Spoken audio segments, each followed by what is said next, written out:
안녕하세요, 가차입니다. 7월 23일 수요일 국내 시장이 마감됐습니다. 자, 오늘 시장도 변동성이 조금은 심했던 하루였던 것 같습니다. 특히 오전장의 변동성이 굉장히 심했었죠. 3200포인트에서 매물이 많이 나오면서 주가에 한 차례 급락이 있었고 그 뒤부터는 계속 좋은 흐름이 있었습니다. 그래서 코스피는 0.4%의 빨간불로 마무리가 되었고 또 코스닥은 전날과 비슷하게 마무리되었습니다. 그리고 시총 상위 종목들을 보면 오늘 코스피 내에서는 자동차 관련주, 그리고 조금 밑에 철강주까지 자동차와 철강 기업들의 굉장히 좋은 흐름이 있었습니다.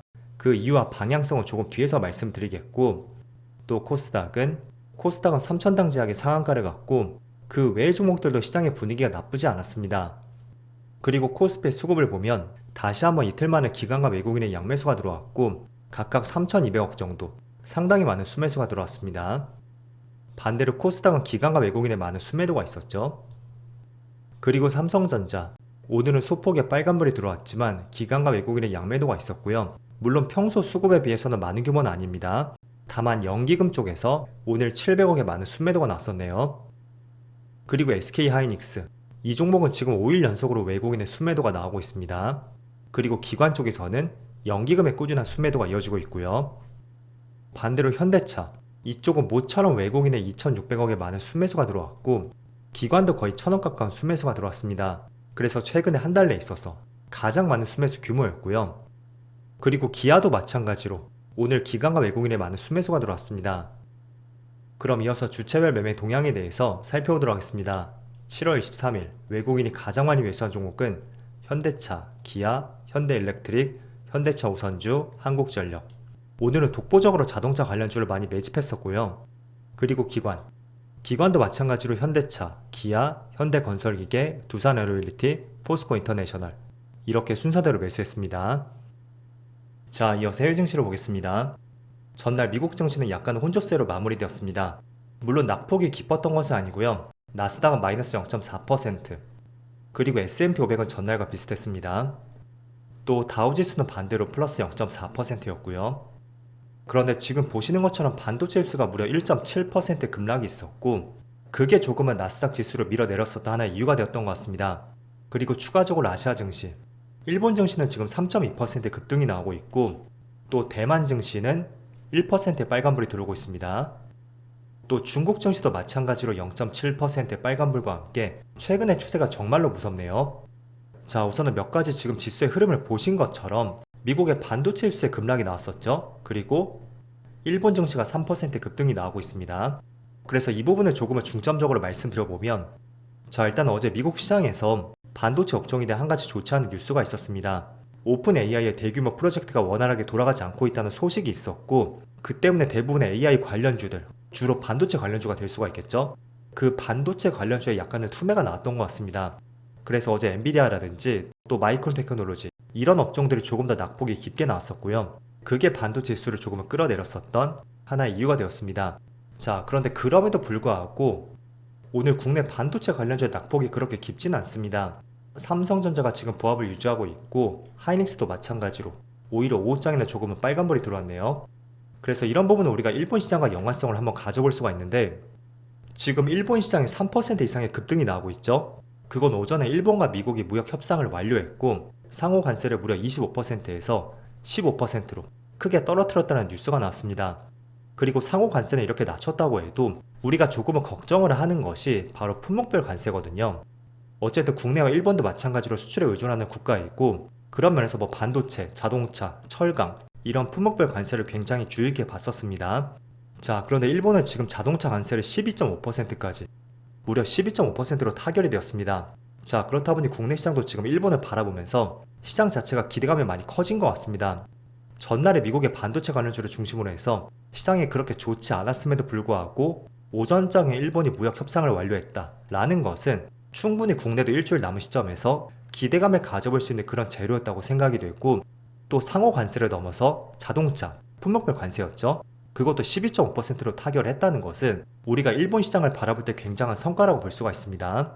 자, 그에 반해 일본은 미국에 750조 이상의 투자가 있었고 또 쌀과 농산물 일부를 개방했다는 뉴스도 있었죠. 그래서 얻어낸 것이 있었다면 또 준 것도 있었다. 그렇게 보시면 될 것 같고 그렇지만 지금부터가 굉장히 중요합니다.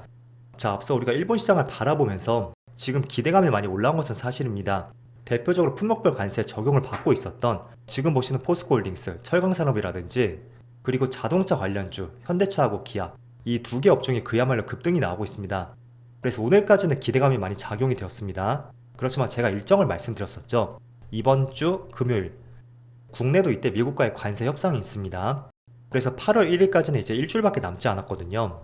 그 안에서 만약에 일본만큼의 어떤 성과가 나오지 못한다면 오히려 관세율을 25%에서 상당 부분 낮췄음에도 불구하고 이게 한편으로 또 악재로 작용될 가능성도 충분히 있습니다. 자, 왜냐하면 특히 자동차 같은 경우에는 지금 미국 내에서는 두 자릿수 이상의 점유율을 갖고 있고 가장 큰 경쟁 상대가 바로 일본입니다. 그런데 일본의 대미 관세율은 지금 12.5%죠. 자동차입니다. 그런데 만약에 국내가 12.5%를 넘어서 15% 또는 20% 이렇게 관세 인상폭이 지금보다는 떨어진다고 해도 상대적으로 경쟁 국가인 일본보다 높아진다면 그건 또 시장에 많은 악재로 작용이 될 수도 있습니다. 사실 국내도 일본만큼 떨어질까? 여기에 대해서 확실하게 대답할 수 있는 사람은 없을 거예요. 하루 전에 미국이 필리핀과 정상회담이 있었죠. 그럼에도 불구하고 관세 인상률은 1%밖에 낮아지지 않았습니다. 그래서 결과는 예단할 수 없되 어쩌면 자동차, 철강 산업들 오늘의 상승이 오히려 나중에는 독이 될 수도 있다. 이 점도 한번 기억을 해보시면 좋을 것 같습니다. 그래서 저는 오히려 자동차 관련주, 철강 관련주 오늘은 두 개 업종이 크게 상승이 나왔잖아요. 혹시나 이런 부분을 통해 신규 투자를 계획하고 계시다면 차라리 금요일날 국내 협상 결과를 통해서 조금은 시장의 반응을 보고 그때 따라가도 괜찮지 않을까? 라는 생각을 갖고 있습니다. 자, 그래서 주봉상의 차트를 보겠습니다. 지금 기아하고 현대차의 모습을 보면 확실히 저점을 돌리는 흐름은 나오고 있습니다. 어쨌든 현대차는 1년 반 정도 주가가 눌렸었죠. 그리고 주봉상 22평선 여기를 한 차례 돌파하지 못했었거든요. 하지만 5월 들어서면서 처음으로 그 22평선을 돌파했고 지금 주봉상 62평선 여기와 맞닿아 있는 위치입니다. 하지만 확실히 주봉상 흐름이 돌아섰다는 것은 불확실성이 제대로 거친다면 충분히 다시 한번 추가 상승도 기대를 해볼 수가 있고요.